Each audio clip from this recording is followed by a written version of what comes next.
So, welcome to Teaching and Learning in a Pandemic. And with a bit of luck, we'll go to present.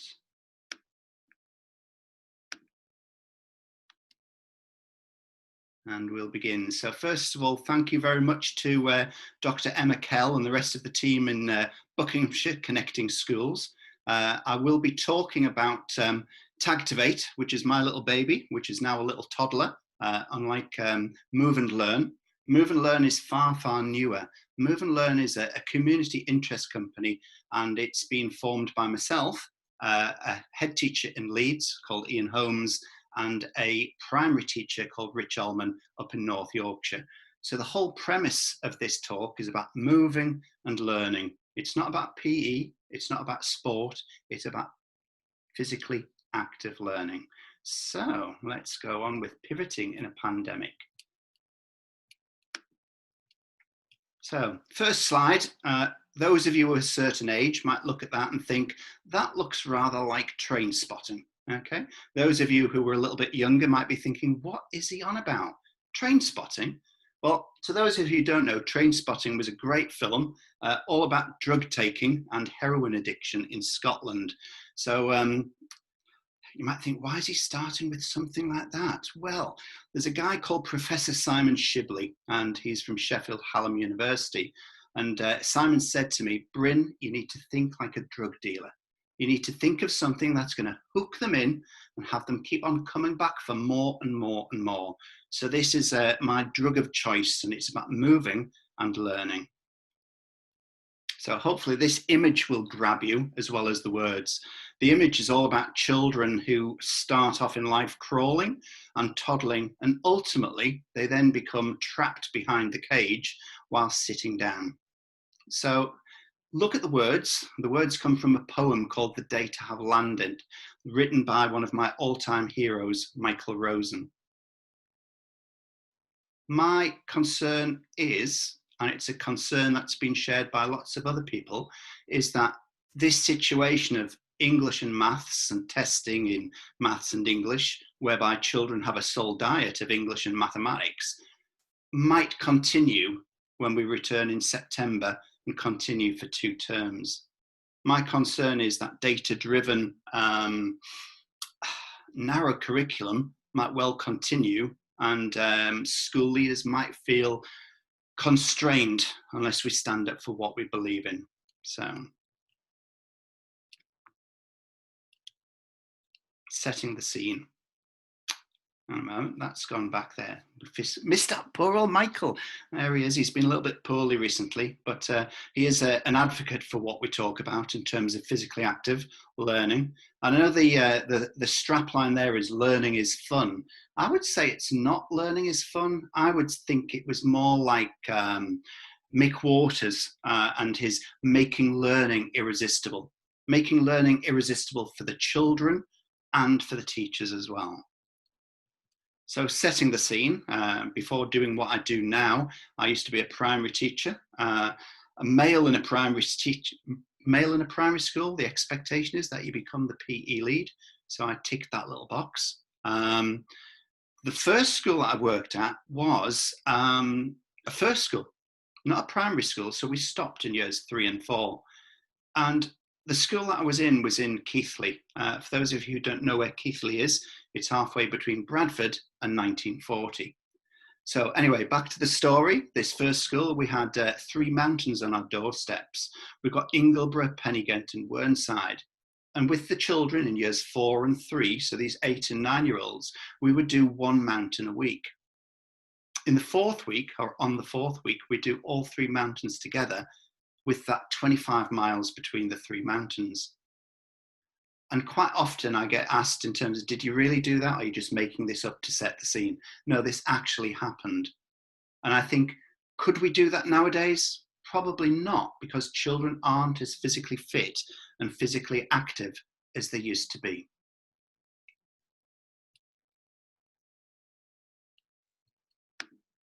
So what are the health issues? We've got more children being classed as obese or overweight. So they're leaving school classified as obese or overweight. And not only that, it's the younger generations that are becoming obese earlier and staying obese for longer periods of time. Then if you look at the geography and the levels of deprivation, the obesity rates are highest for children from the most deprived areas. So in the old times, in the Tudor times, it would be the rich that are large and the poor that were skinny. And that's kind of like flipped on its head completely now. This can be best demonstrated during Rugby World Cup in last year. I was working with a school down in Harrow, and for those of you who don't know, Harrow's in North London, quite an affluent part of London. And these children from the school rack up to do their physically active learning sessions in their hoodies and the sweatshirts, and they've got the badges from the tennis club and the rugby club, and the different clubs are there. And the kids are gorgeous. They get into the physically active learning approaches. They're so lithe, so athletic. They take the game off into another level. So we did 2 days down there, and then it was one of those badly planned weeks whereby it was then a 6-hour drive up to Cumbria, and it wasn't Cumbria as in Kendal or Windermere or the tourist element. It was up in Workington, and no disrespect to Workington, but Workington has had a number of challenges over the last 10, 20 years. So I turn up to this school, and the school's gorgeous in the middle of a massive, massive estate. And the teachers are so on the ball in terms of caring and nurturing and going beyond, the proverbial, going the proverbial mile for these children in their communities. And the kids are just as gorgeous as the kids in Harrow. The difference is that I have quite a challenge in terms of getting some of the adult belts on some of the children in year 4. And again, this flip between the rich and the poor, the have not, was so apparent on those 2 days, as in the contrast between Harrow and Workington.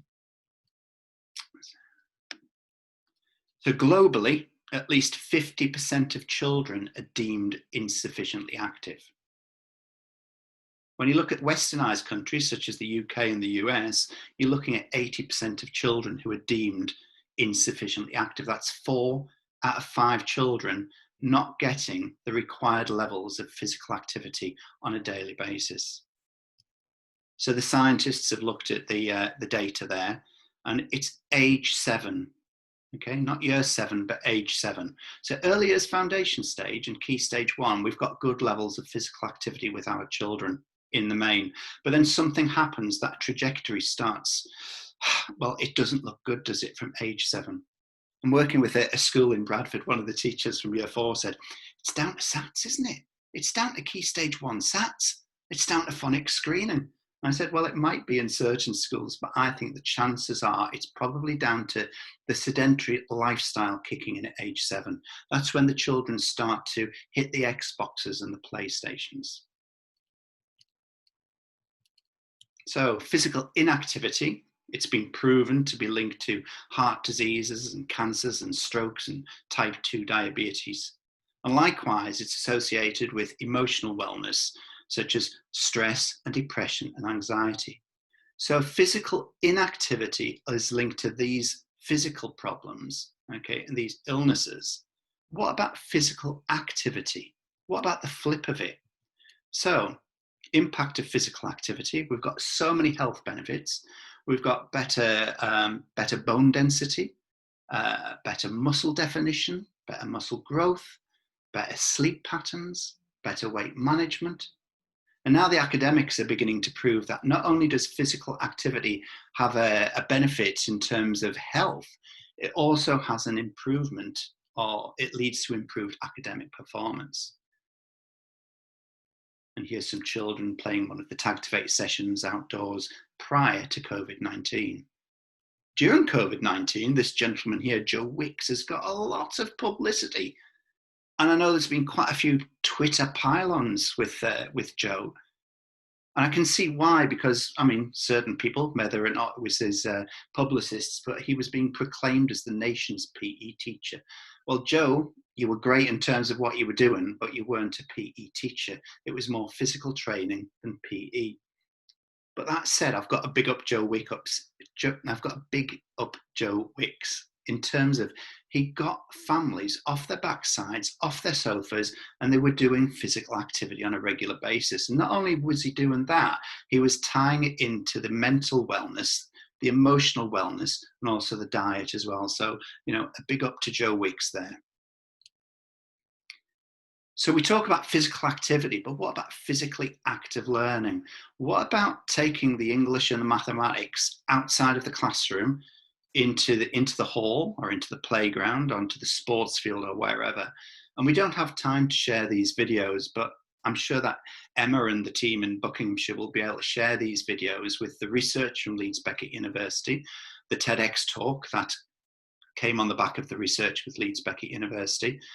It co-features Dr. Andy Daly-Smith, who's my go-to guru in terms of research and sharing research in a user-friendly manner, rather than some of the academic stuff that's sometimes shared out there. So, this is what I do. So Tactivate's my baby, which is now the toddler. And for those of you who can't picture what Tactivate is, I would like to think of it as TIG, or tag rugby meets Scrabble or Countdown. So the tags are the Lego building blocks, and they're the building blocks that we work with, we play with, and ultimately create with. And when I'm working with teachers will say, things about, I never knew he could do that. He's never written that in his maths book. He's never put his hand up in the maths lesson. But equally, it's about changing attitudes to certain subjects. And the quote there comes from a little boy called Ethan. Ethan's a year 5 child, and I was only with him for 40 minutes, him and 19 other children. But that comment there was just like so rewarding in terms of that 4-hour round trip to Leicestershire was certainly worthwhile, just to get him to realise that he was no longer rubbish at maths. So the week before lockdown, I was working with schools up in North Yorkshire on the coast up there in Whitby and Scarborough. And these children here come from Simon Smith School at East Whitby Academy. And as you can see, they've been, they're smiling, they're happy. They can see the benefits of taking the learning, in this case, into the hall.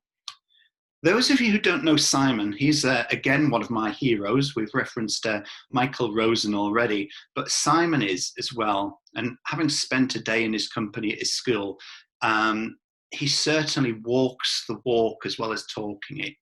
And the image there comes from a Brew-Ed event at Wakefield last year. And one of his recent tweets was an interesting one. I'm going to show it on the screen there. And he talks about reading. Yes, Simon talks about reading and picture books a lot, but I think this statement is just gorgeous in terms of reading is the most important thing we teach in our schools. We don't just want children leaving primary able to read. We also want them to leave primary wanting to read. And that doesn't just happen. And I think the danger is that when we go back and we've got the children sitting in rows facing the front, as has been recommended by DFE, that we go down this reading route, but it will be reading for comprehension only. Whereas I would say take a leaf out of Simon's book in terms of looking at promoting a love of reading, not just for comprehension. So pivot number 1 in a pandemic, normally, as I say, working, playing with schools up and down the country, all those school bookings get cancelled. And then I think, well, what on earth am I going to do? Luckily, I've done some work with the BBC with live lessons and Supermovers. And then 2 producers from Bite Size came on board and said, will you like to write some content for us? So cue 75 episodes. I have never spent as much time sat at a MacBook. The irony that I challenged sedentary lifestyles was certainly not lost on me then. So that was pivot number 1. Pivot number 2 is responding to the guidance and recommendations from DFE and Gavin Williamson. And I'm aware of the fact that there's been a shed load of recommendations, and there's been twists and turns and add-ons, and it's been awkward keeping up with the latest directives and recommendations. But this is the latest, okay? So these are related to PE and sport. And so the first quote talks about that we, you, schools have the flexibility to decide how PE, sport, and physical activity will be provided when it's safe to do so. And I still emphasize there is a difference between PE and sport and physical activity. And hopefully during the course of the next few slides, we'll see those differences.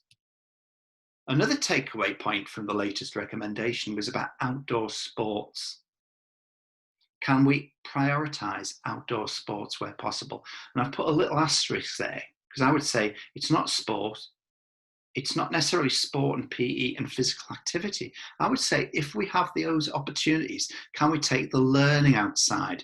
Can we prioritize outdoor learning in September? And hopefully the weather will still be with us so we can take the learning outside. Quite often I've been told that schools will not be able to engage with me and other organisations because we have to close the doors to externals. So luckily we've got this permission there that you are able to bring in externals when you feel it's safe to do so. The document also talks about active miles, and I'll reference active miles in a little bit, but they also talk about making break times and lessons active, as well as encouraging active travel to and from school. So, teaching and learning. It's about teaching and learning in a pandemic. It's about blending the analog and it's about blending the digital. Things will happen in September and onwards. We'll have school closures of that, I'm sure. They'll be localized, and we need to think about that blending of what's out there on the digital platform, whether or not it's White Rose Maths, which I think is absolutely gorgeous. The other day I referenced Oak Academy. A lot of schools have gone down that route. We've got the BBC Bite Size. We've got a lot of stuff there that children can access from home. The BBC Bite Size stuff is all there on iPlayer and Redbutton, so even if you don't have access to Wi-Fi, that lesson or that learning can still take place. The quote there it comes from John Hattie, and he's again one of my go-to gurus, and he talks about knowing thy data.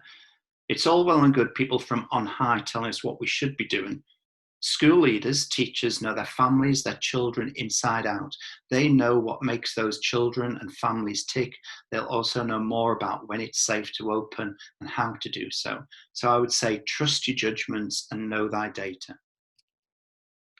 There's a lot of advice and guidance out there for PE and sport, whether or not it's through the Association for PE or your local PE advisors.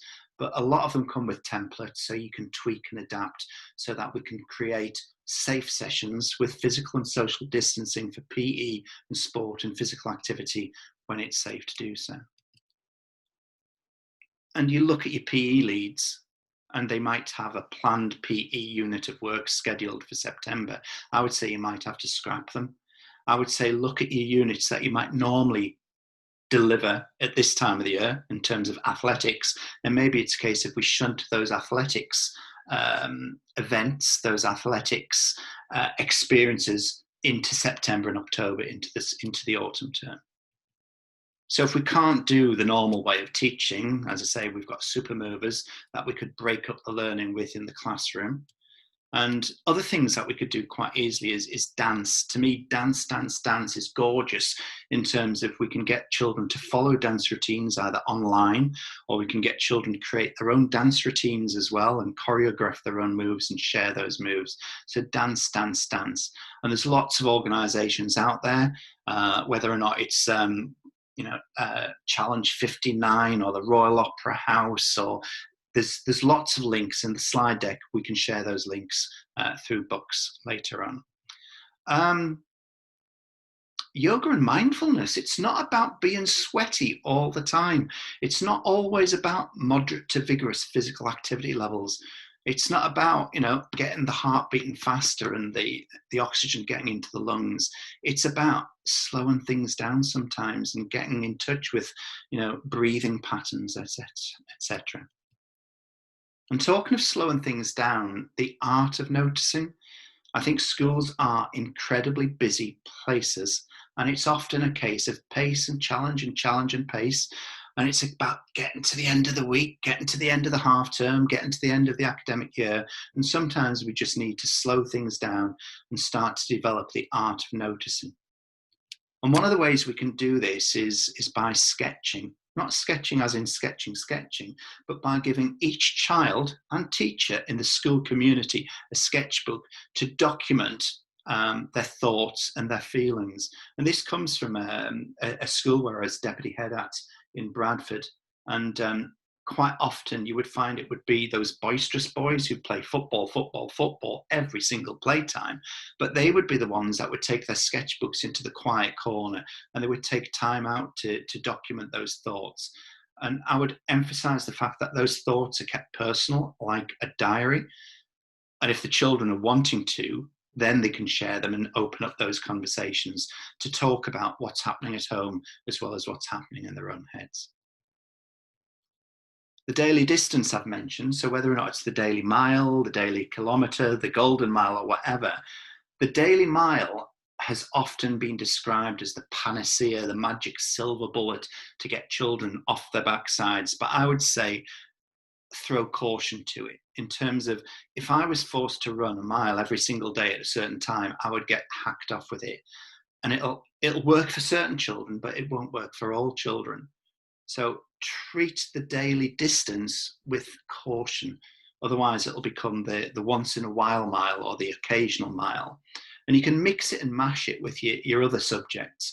So if you're doing your 3 times table, as you're running around your daily distance, can you chant your 3 times table?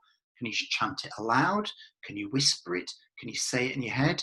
Can you say the terms or saying the multiples as you run with your partner? Could you link it to English? Could you set the scene and get your children to run and think and talk about a character or a setting in a book? Could you link it to philosophy for children? Give them a question. Hey guys, is it ever all right to steal? And as they're running, they think about this or discuss it. They get back having done the daily distance and then sit down and discuss what they thought about that dilemma, that conundrum. I've seen it done with the tags. So we've got a number version and a word version. So the word version, the consonants are one colour and the vowels are the next. And you could do this with Scrabble tiles. So the children are running around on their daily distance, but as they reach a certain point, they bend down and pick up a letter. They continue running around, they pick up another letter. So by the end of the daily distance, they've got a series of consonants and vowels, and then you get them to create words to do with the topic, the theme, or maybe healthy lifestyles or whatever.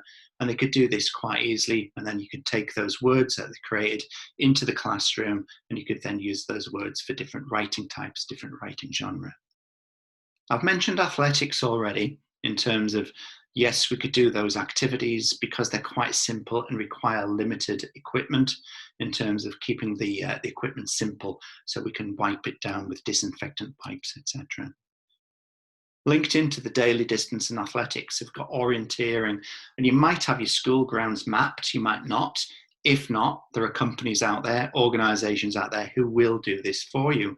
But you don't need the maps. It's about making that learning a little bit more accessible and fun and tying it into geography and history. I'm going to show some examples in a few moments. Skipping. How cool is skipping in terms of each child has their own skipping rope? Poundland Pedagogy, and there are other stores that sell their skipping ropes for £1 or maybe less. But then there's organisations such as Skipping School, and they would quite happily come in and work with you live or online and give you routines to learn, and the children get to develop their physical activity through skipping. Something else is grid learning and PB.me. So each child could have their grid out on the playground or the field or wherever. And within that setting, they talk about PB.me, personal best, my effort. And that's whereby it's not me against you challenging each other, it's you challenging yourself. So one day you do X skips, the following day you do X plus 2 skips, the following day you do X plus 4 skips. And so you continually try to beat your previous record. And it's quite nice in terms of growth mindset, whether or not it's skipping or hopping or bouncing a balloon or whatever. Lots of opportunities to do that. So here we've got some children. This image here comes from a school in France when they reopened. And I must admit, I think it was in the Daily Mail or the, Daily Mail probably. And those children don't look too happy. So I would say if you're going to go down grid learning, make sure it's a little bit more active, relevant, and maybe have some fun and smiles along the way. The other thing that I'm recommending is that if we're going to teach in bubbles or pods and get the children to learn in bubbles or pods, is to KISS. I know the acronym is normally associated with keep it simple, stupid. I would say keep it simple and safe. And these are the ways that I've been proposing that we could look towards taking the learning outside. So these images here come from children prior to COVID-19, whereby you take the maths and the English onto the playground, onto the field, or into the hall. And I looked through all these activities that we had in the program, and then I realized that there were a lot of people who would be saying, we can't do it anymore because there's non-contact. We can't have contact sports. So here's pivot number 2, or is it number 3? What did we do with it? So we've got some images here. I'm going to come out of the slide deck here. I'm going to share some tweets. First of all, we've got a school from Freshfield in North Yorkshire. And then we've got 2 clips from school in Ossett in West Yorkshire. So just bear with me. This is where I think it's going to work. So let's go there.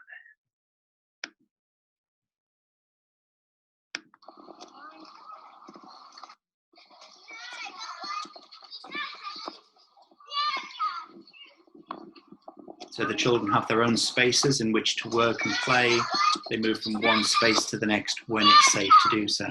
Quite a lovely little activity, and it works for Key Stage 1 as well as Key Stage 2. Let's come out of that one. We'll go into another example.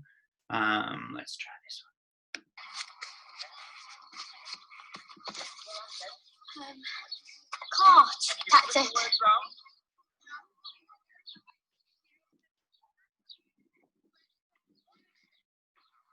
So 2 tags, 2 letters. You could use Scrabble tiles, and all the children do is work from one station to the next. And this one was so simple, just think of a word beginning with one letter and ending with the next. And the guys that were co-delivering the sessions there from Leeds United Football Foundation, so they co-produced and co-delivered the sessions with them. Let's go to the final one. And again, just a lovely way of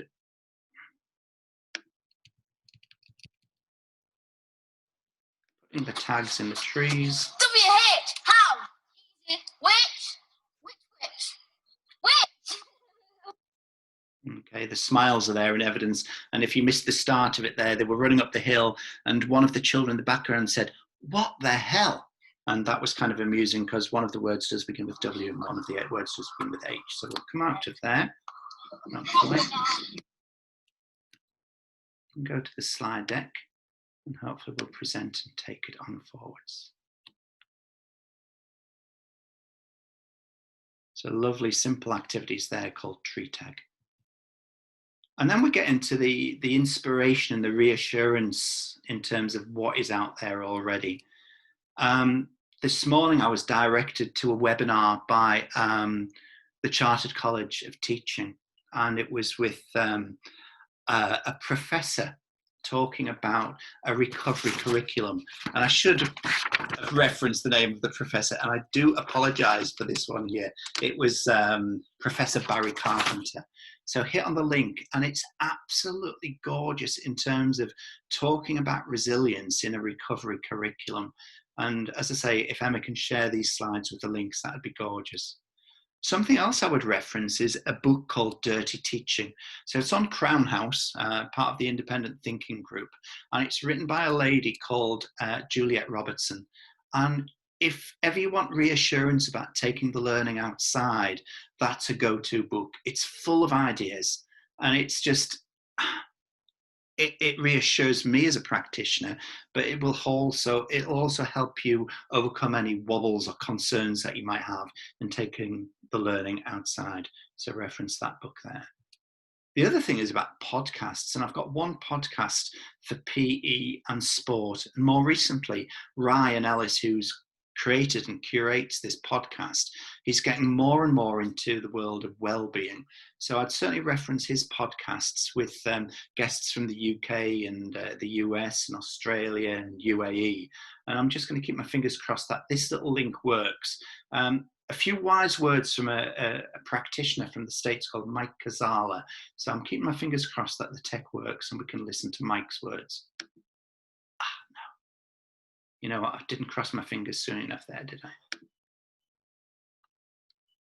If you are looking for a more fulfilling job, a more fulfilling profession, creating more motivated students, making sure your students are engaged and ready to learn, most likely going to lead to higher academic achievement, just a better quality of teaching and learning in both the teaching process and the learning process, give this a try.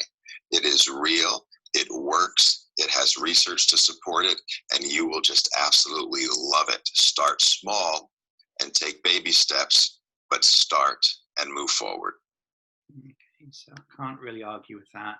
And this is the chance I get to share the contact details on various social media platforms, etc.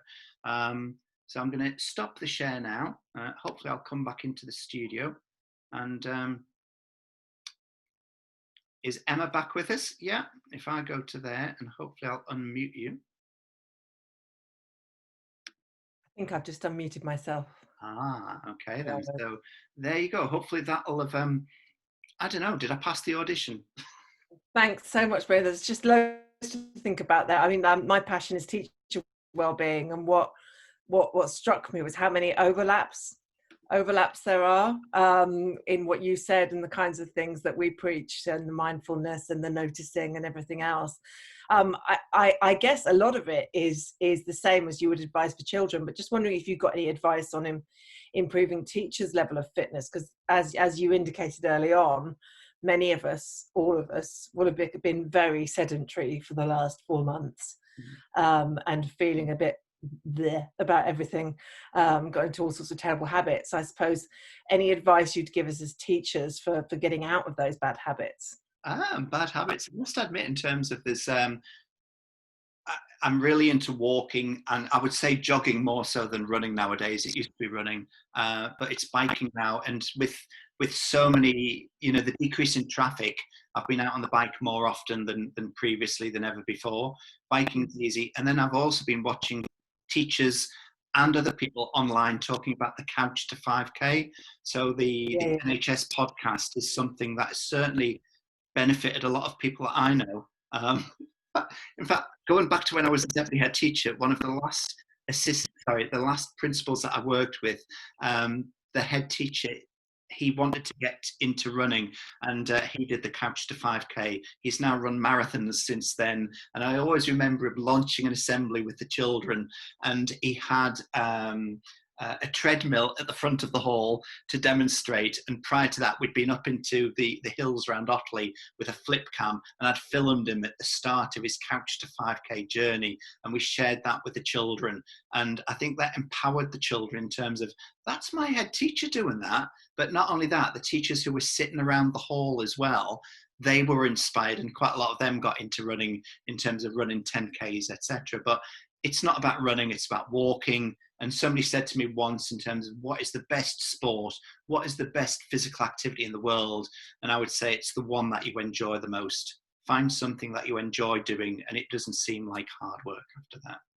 Yeah, I can testify to couch to 5K because I've done it recently as well. And there's obviously psychology behind it, because you've got this voice in your ear, and Laura, and she's both reassuring and really stern. And you're not willing to contemplate letting her down. It's really strange, and it does work. And I'm the last person I would have imagined doing it. And yes, I can testify to that. Anyway, enough of me. So should we open up and see if anyone has any? We've got we've got a few minutes. So if anyone has any questions, if you want to either type or comments or contributions to the discussion, if you'd like to either type them into the, or better still, unmute yourself and show us your face, and we would love to hear from you. So anything about the resources shared, specific practical ideas that you'd like to get while we have Bryn on. We'll just wait a moment, because everyone gets very shy online, much more so than in real life. I've noticed this. I have unmuted everybody, so it should be working.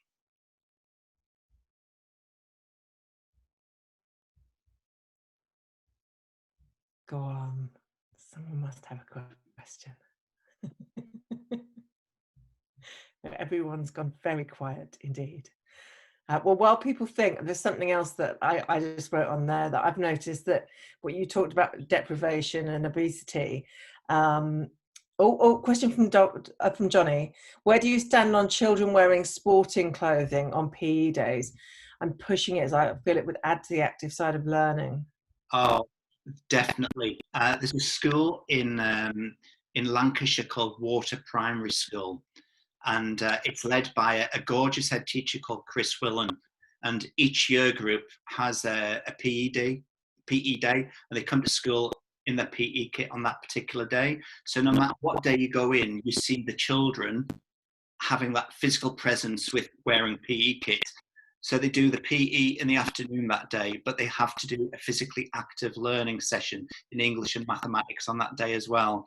And it was his way to start to introduce things with small steps. So if we can share it in some way, there's a podcast with Ryan Ellis, with Bryn Llewellyn, and it's just that one knowledge bomb, one pearl of wisdom after another about how his school has overcome something with simple approaches. Yeah, so PE kit, I would welcome it, definitely. Well, interestingly, my daughter's schools introduced that simply because of COVID, and because actually changing rooms and social distancing are going to be. So if you're someone trying to push more physical activity in your school, and your school's doing that, then use it to get some of these kinds of activities in. Anyone else? Well, I'll just finish that point I was making earlier, which is the one about I worked in a very deprived area of Watford for a year, and noticed that actually there were broken bones constantly, and I made a joke out of it at SLT, and they said no, it's not a coincidence. It's actually linked to diet and health and levels of deprivation. Oh yeah, if you look at it in terms of whether or not it's Hackney or Nottingham or Birmingham or the inner city areas, in terms of those the glut of fast food outlets, and the government have just announced the voucher system for all those fast food places. So you've got the government saying, you've got fast food vouchers for KFC and McDonald's, etc., etc., etc. Yet 4 days ago, they were saying they want to try to tackle obesity levels, because obesity has been proven to be linked to how your body can cope with COVID-19. I'm going, not exactly joined up thinking there between business and health, but I do think that this government needs to do more joined up thinking, and it has to be linked. I've always said this before: education needs to work alongside health.